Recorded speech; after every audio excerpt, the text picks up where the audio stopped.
They weren't expecting you to remain silent. They anticipated anger, tears, a breakdown perhaps. You chose to keep them quiet instead. They are now the ones who are unable to sleep. When someone hurts you, they want to control not only the situation, but also how you respond to it. Because they get to play the victim if you blow up. They feel strong when you cry. They will feel needed if you beg. However, they only have their own voice.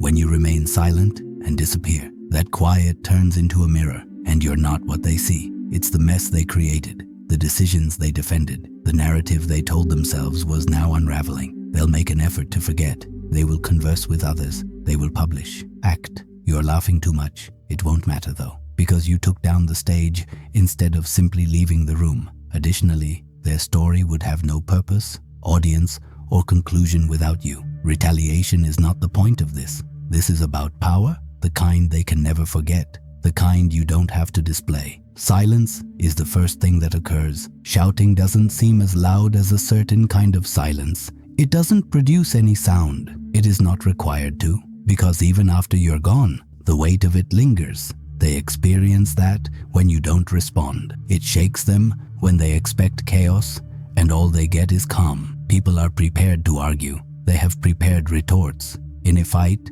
they know how to protect themselves. However, they are unable to defend against silence, particularly when they are aware that they are to blame. When someone wrongs you, they want to see how you respond. It gives them a sense of justification. They will accuse you of being unstable if you scream. They will accuse you of being overly sensitive if you cry. They'll say you're not over it if you try to talk. In this manner, they avoid having to examine their actual actions. However, if you do nothing, their cover is removed. They are now on their own, with their own tale, and narratives that lack a villain disintegrate. They want to believe that they were powerless, that it was necessary to hurt you, that the issue was you, but they don't get that from your silence. You're not acting in the way they anticipated, and now, neither they nor anybody else can explain it. The guilt begins at that point. Their version of events no longer makes sense, not because they are sorry. Additionally, it gets worse the longer you remain silent.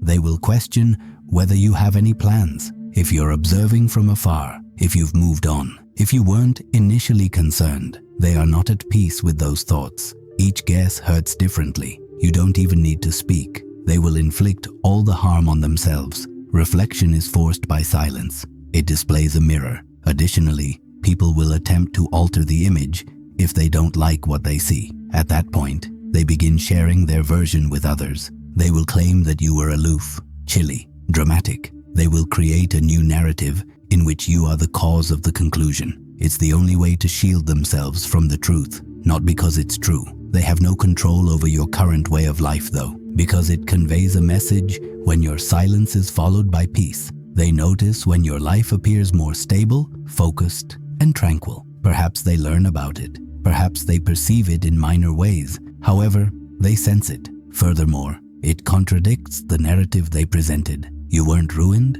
You remained intact. You didn't pursue. You simply vanished and in some way recovered. The true punishment lies in the discrepancy between what they anticipated and what actually occurred. Not because you were seeking retribution. However, they are unable to explain your decision to choose peace. They assumed you would make noise. However, you fell silent, inaccessible, powerful. Additionally, they are unsure of how to handle the silence you left behind. Silence is said to be precious, but that doesn't explain why it hurts. Silence doesn't tell a story, which is why it hurts. It makes room, and questions start to fill that space. What were their thoughts? What emotions did they experience? Were they concerned at all? That is what causes the person who wronged you to lose their mind. Your absence, not your rage. When someone causes harm, they anticipate repercussions. It gives them a sense of equilibrium. It helps them deal with their guilt. They feel attacked if you respond angrily. They now have an excuse to protect themselves.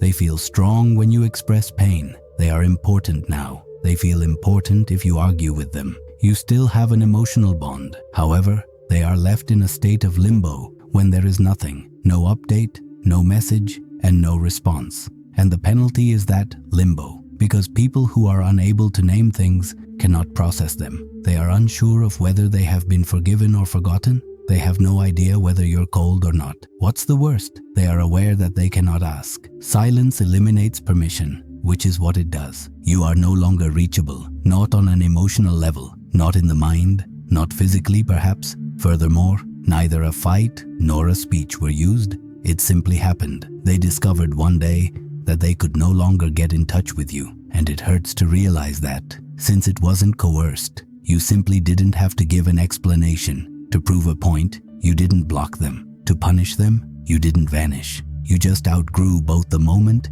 and the accompanying version of yourself. The power of silent withdrawal is this: to become inaccessible, not to create noise. Additionally, they feel more unstable the more they attempt to defend their actions. Because you don't say anything, it doesn't recoil, it is not pliable, it doesn't interact, and everything they have been avoiding is revealed by that contrast. They are now forced to speak with others in an attempt to determine what went wrong. However, their story is unconvincing because you are no longer fulfilling your role. You're not sharing depressing sayings. Passive-aggressive texts are not being answered by you. You're not protecting yourself. You're simply gone. Still, in some ways, more present than before, because people pay attention when you're silent. They become aware of what's lacking. Additionally, they will replay everything more if you keep it to yourself. Every discussion, every error, they always assumed you would return. However, you didn't. They are now unable to get away from it. Not when they're by themselves, not when your name is mentioned, not when they see something that makes them think of you. They now see you as a shadow. Not too loud, not upset, always right there. The thing that hurts the most is that they are aware that the door did not slam. Quietly it closed, which implies that they are not given closure. There isn't a last scene for them. They are not allowed to change the conclusion. All they do is sit in the quiet you left behind. And that silence keeps posing the one question they are unable to respond to. What if I was the one who actually ruined something? The beginning is always the same. After causing you pain, they wait. They bide their time until the storm arrives. The written word, the dispute, the cries for resolution. Since they're accustomed to mayhem after harm, it completes the story. They can say, "You see, I left for that reason. I had to do what I did for that reason." However, the silence becomes odd when the storm never materializes. They initially believe you are planning something. They then question whether you are observing them. Then they question whether you ever gave a damn. From fear to bewilderment to unease, it changes. At that point, guilt starts to set in. You didn't yell, you didn't pursue, you didn't inquire as to why. You simply stopped being present. Furthermore, that isn't consistent with the mental script they created. You were too emotional, too challenging, too much, they told themselves, but you're not even responding now. And they begin to wonder about everything. Am I mistaken? Was I wrong about them? Did they surpass my expectations? The questions never go away. They surface on calm evenings, in times of introspection, and in discussions with those who are incomparable. Furthermore, it gets worse the more stable you appear from a distance. You're not upset. You're not damaged.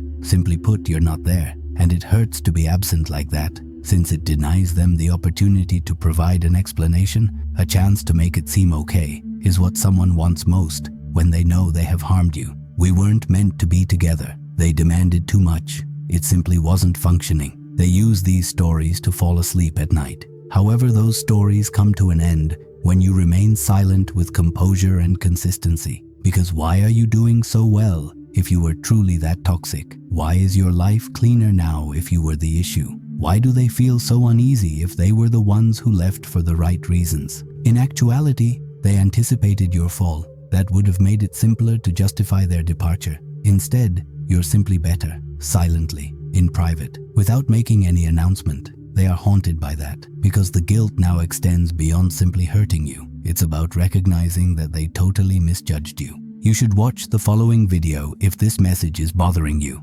Never defend yourself. Machiavelli's trick to flip the power instantly. It explains why defending yourself frequently gives the person who wronged you back control. Rather, you'll discover how calmness, silence, and restraint can change things without a single word. This is the mental technique you need if you've been misinterpreted, held accountable, or coerced into responding. It expands on what you're already hearing, and it may permanently alter the way you view power and self-respect. The last time you spoke will be replayed. They will look for clues in your words, tone, and silence. However, they won't find what they're searching for. You spared them the drama. You failed to provide them with closure. They are incapable of reading, so you gave them a calm, and that serenity begins to appear as strength. They no longer see the collapsed version of you. They see someone who never needed them as much as they thought, and that's what begins to break them up. The response they never received, not yours. They never expect you to stop elaborating.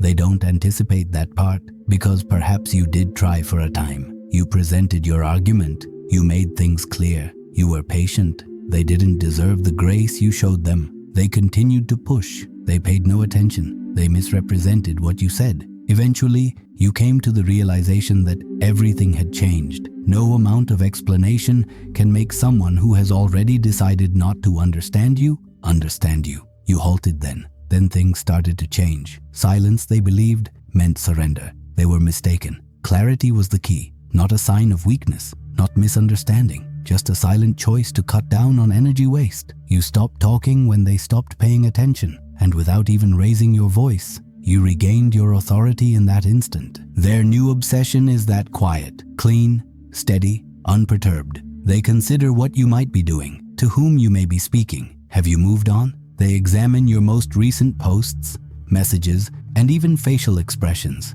They become aware of things. The shift in your energy. Your face appeared lighter. Your life no longer appears to require repair. They also don't understand it, since you're not trying to get noticed. You're not attempting to demonstrate anything to them, and it gets worse because of that. You didn't share a glowing photo. No shots were thrown by you. You kept it private. You simply continued to live, silently, calmly, consciously, and in some way, that hurts more than anything you could have said, since it conveys a different narrative. You never needed retribution, it tells them. You required space. You never required approval. You required tranquility. You didn't want to harm them. You simply stopped letting them see the aspects of you that they had assumed were normal. Upon realizing that, they are unsure of how to handle it, because everything seems out of reach right now. They begin searching for substitutes, fresh discussions, fresh interest, new relationships. However, there isn't any depth. It's a different energy. Nobody else can see them the way you did, the way you cared,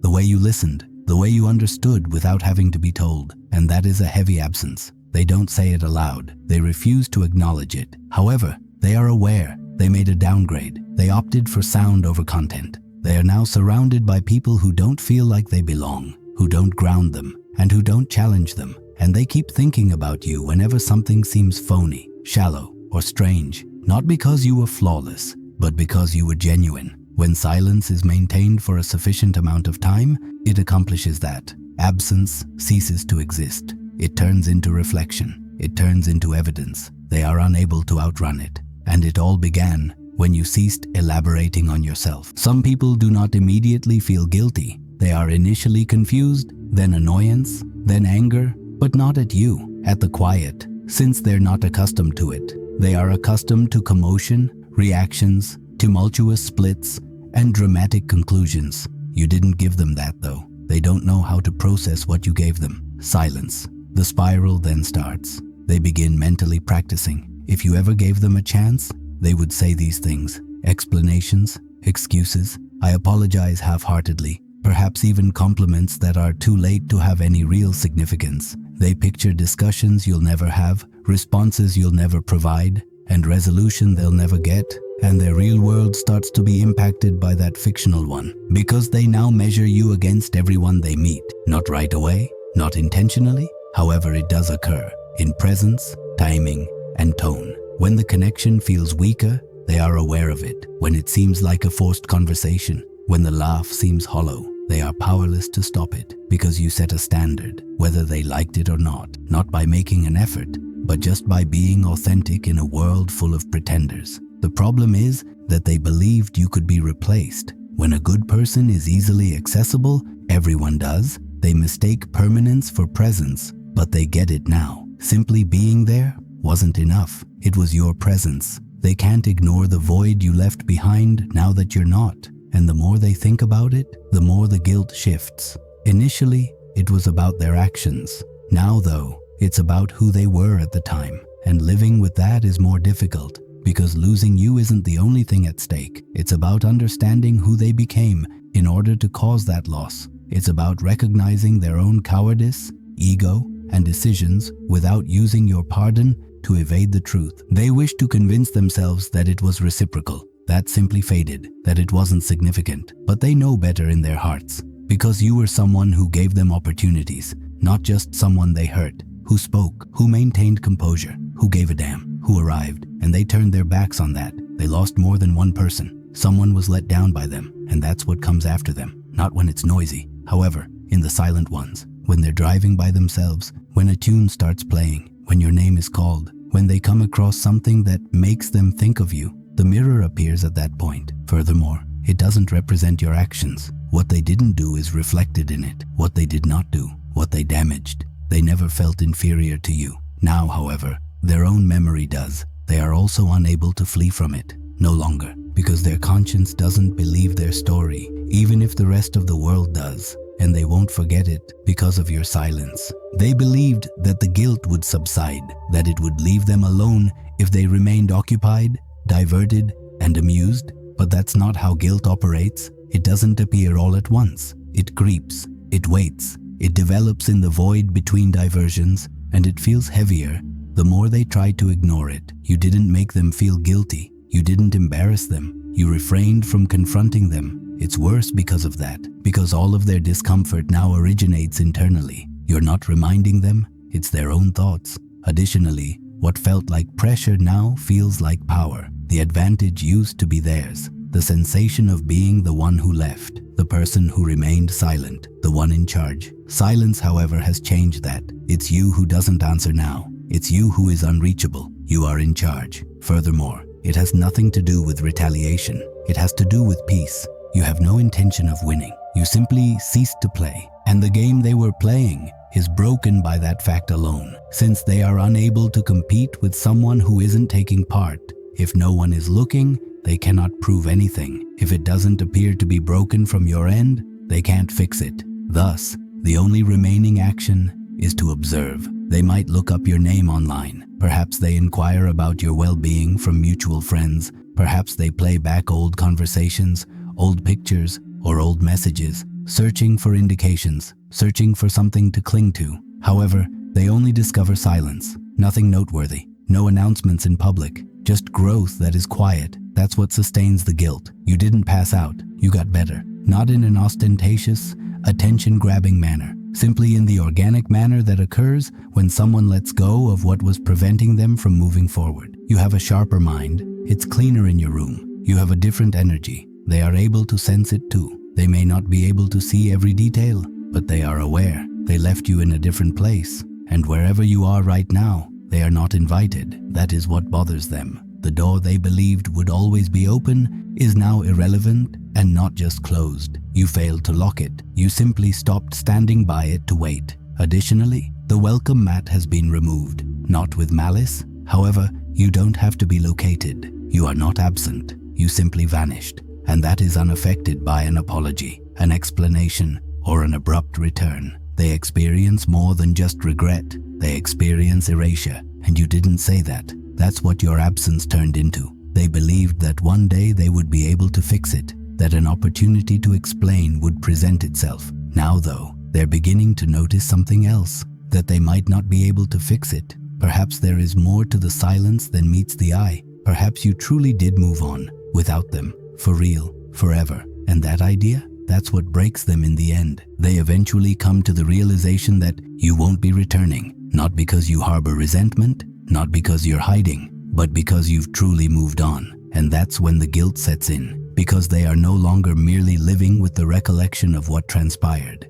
They have to accept that they will never be able to reverse it. They believed that you would eventually reach out. Perhaps you simply needed room, that things would get back to normal after you broke the silence one day. However, that day never arrives. They begin to realize that your silence isn't a pause instead. It's the end. At that point, panic begins to manifest subtly. They begin to react emotionally to memories of the past. When a song starts playing, it stings rather than makes them smile. A place where you used to go together no longer feels secure. Instead, it feels deserted. When they see something that makes them think of you, they experience tension rather than nostalgia. That's guilt at work, deep and slow, unavoidable. They still won't say it aloud though. The majority don't. They will act as though nothing is wrong. They will continue to be active. They'll appear to be quite busy. On the inside though, they're caught in a vicious cycle because they still don't have the answer to the question that was raised by your silence.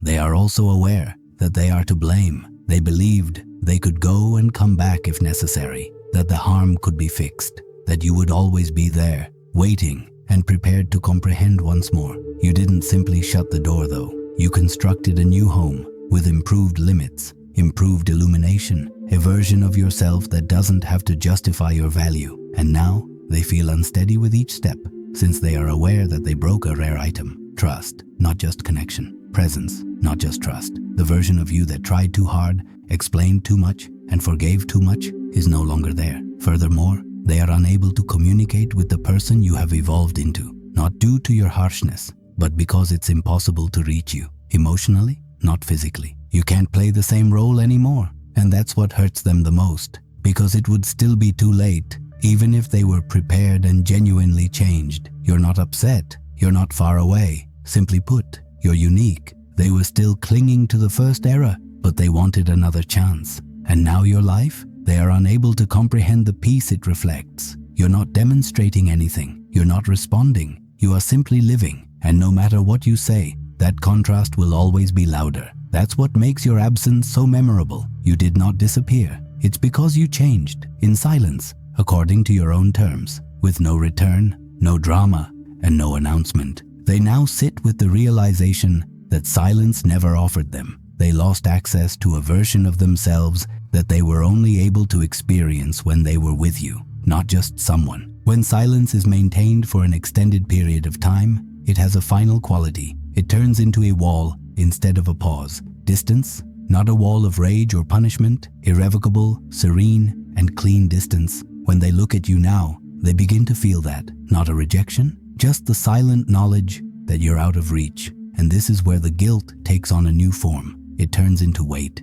not abrupt, but steady, like having something with you that you can't put down. They seem forced when they smile at other people. They chuckle, but it doesn't sound the same. They make new acquaintances, but their bond is never strong enough. It always hits a wall, the wall created by the things they lost and never fixed. They weren't prepared for who you were, which is the reality they refused to publicly acknowledge. They lacked the maturity to confront your candor head-on. Your consistency was too much for them to handle. The version of you that cared enough to stay is no longer there. Furthermore, they are unaware of the person you have grown into. You've calmed down, sharper, less accessible. You've stopped granting access to those who didn't appreciate it. Not because you've changed who you are. It's quieter now. Your world is smaller. It's safer though, more powerful. Furthermore, they no longer belong there. They don't all come to that realization at once. It infiltrates. Slowly, a friend's chest tightens when they hear your name. They flinch as a memory comes to mind. They are afraid of who they were before they had you, not of you. What's the worst? They recall you treating them well. Be patient, nice, actual. They recall the things you did that nobody else saw. The way you sensed their emotions. The way you accommodated their imperfections without making them feel inadequate. The way you perceived them, not the public persona they presented, but the true selves beneath it all. They are aware that they didn't merit that. That's why your silence hurt so much. It wasn't a weapon. It turned into a line. Just a friendly reminder, an introspection. It now follows them into every new circumstance. Not every laugh feels the same. Everyone who doesn't comprehend them as well as you did, they feel invisible at all times because they never understood that they were more than just loved. They made sense. And until they lost it, they were unaware of how uncommon that was. They now revolve around your memory. You're haunted by what they didn't do, not by what you did. And no amount of apologies can reverse that. There is no message that corrects it. No return that merits a second opportunity. Because losing you wasn't the only price. Knowing that they were the cause of your disappearance came at a cost. And they currently carry that, silently, forever. If this message spoke to you, don't just scroll away. Take a second. Like this video so it reaches someone else who needs it. Subscribe if you want more content that doesn't just talk, but makes you think. Share it with someone who might be sitting in silence right now, wondering what their silence means. And if you've ever felt like your peace was mistaken for weakness, drop a comment. You're not alone. This channel isn't about noise, it's about clarity. And if you're ready to keep growing without needing to explain yourself, stick around. There's more coming, just like this.